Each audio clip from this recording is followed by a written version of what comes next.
Hello, I'm Pete Gerlach.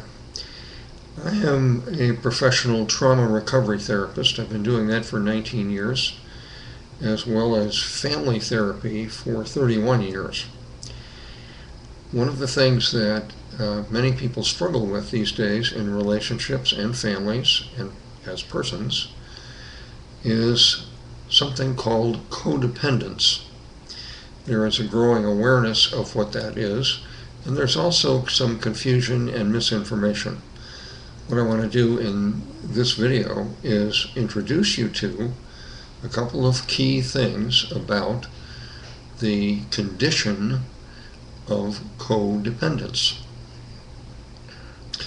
As a way of gaining perspective on what I'm about to say, I encourage you to first watch this brief video of mine on addictions. That will give you some context with which to understand what I'm about to say. Here's the link. That will open in a new window. Pause this video, watch that one, and then come back here and resume. Welcome back. The term codependence was originally co-alcoholic. That started to become public knowledge in the 1980s, when a lot of public attention focused on alcoholism. It began to be realized at that time that alcoholism was not a character defect or flaw or a sin, or it was a sign of family dysfunction. Part of that awakening in the public and in the mental health field was that there is a dynamic in many alcoholics' families called co-alcoholism. In effect, what that means is a partner of, or a family member, is way over-focused on the welfare and the behavior, the thoughts and the attitudes of an alcoholic.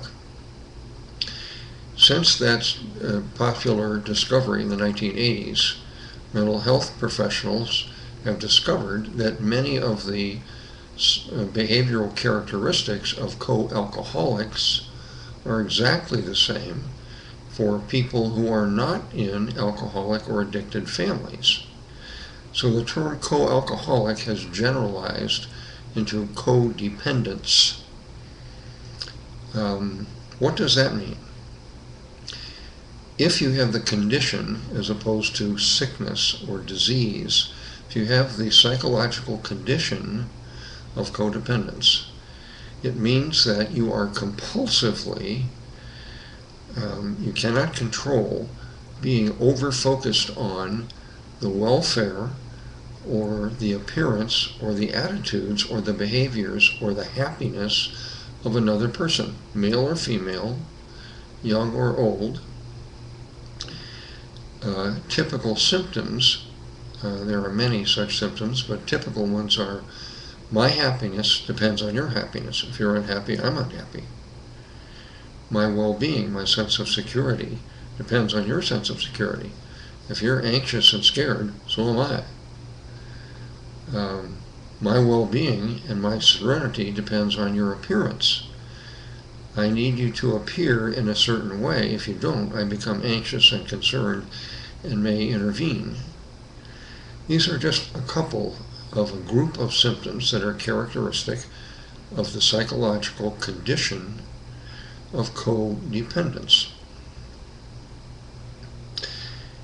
Since the 1980s, as public awareness has grown of this widespread condition, which came about, by the way, by a pair of popular books. They were so popular because they hit a widespread resonance in the reading public. Many, many people recognized they had this condition. It was a wake-up call.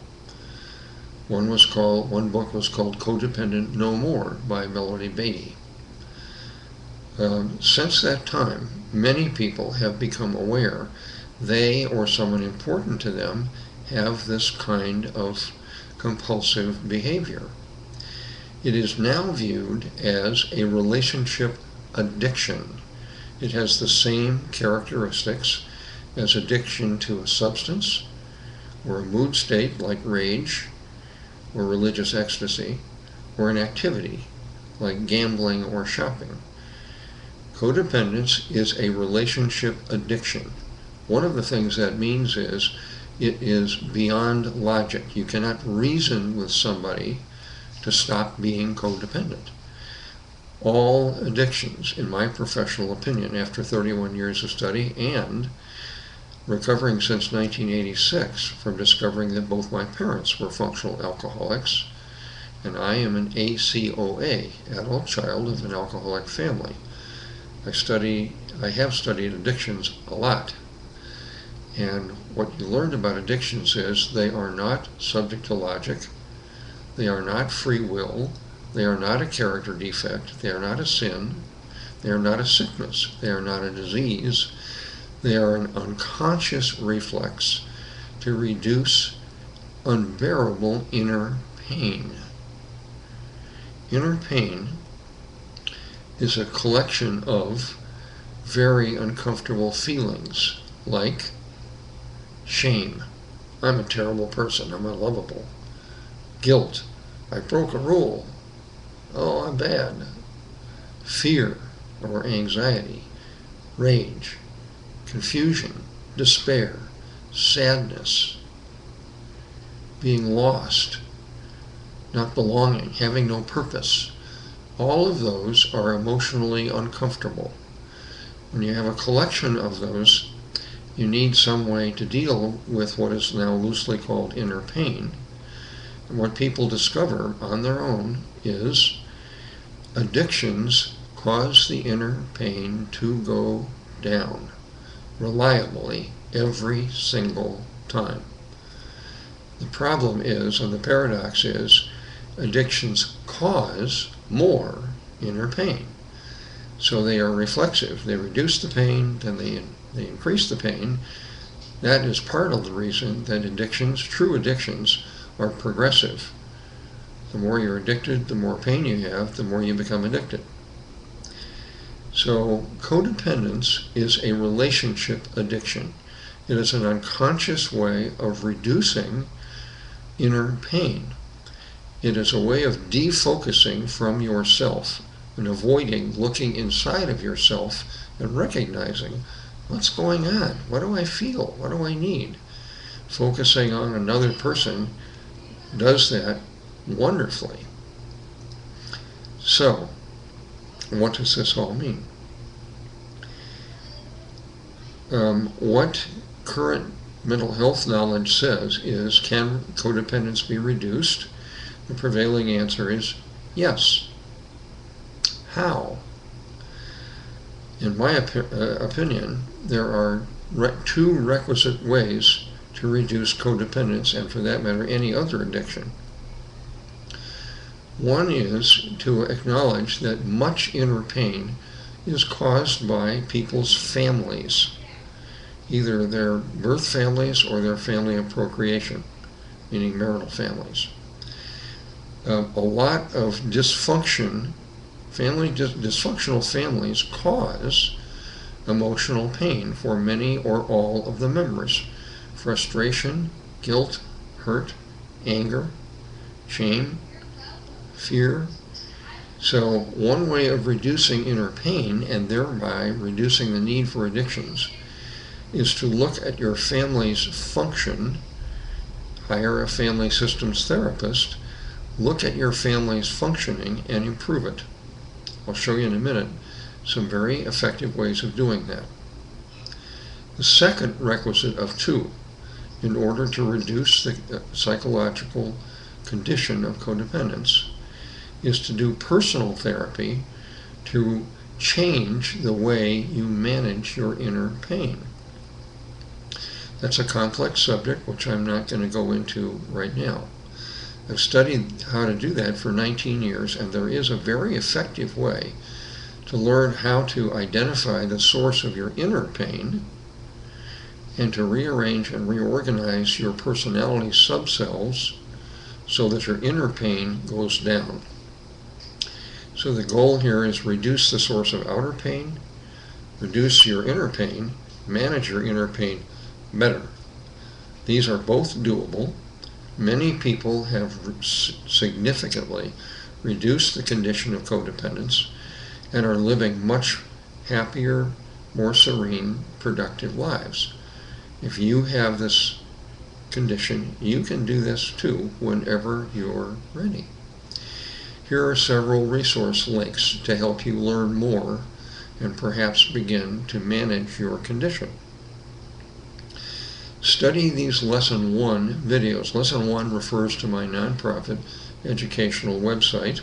Lesson 1, which is one of 8 self-improvement lessons, focuses on recognizing early childhood trauma and resulting psychological wounds.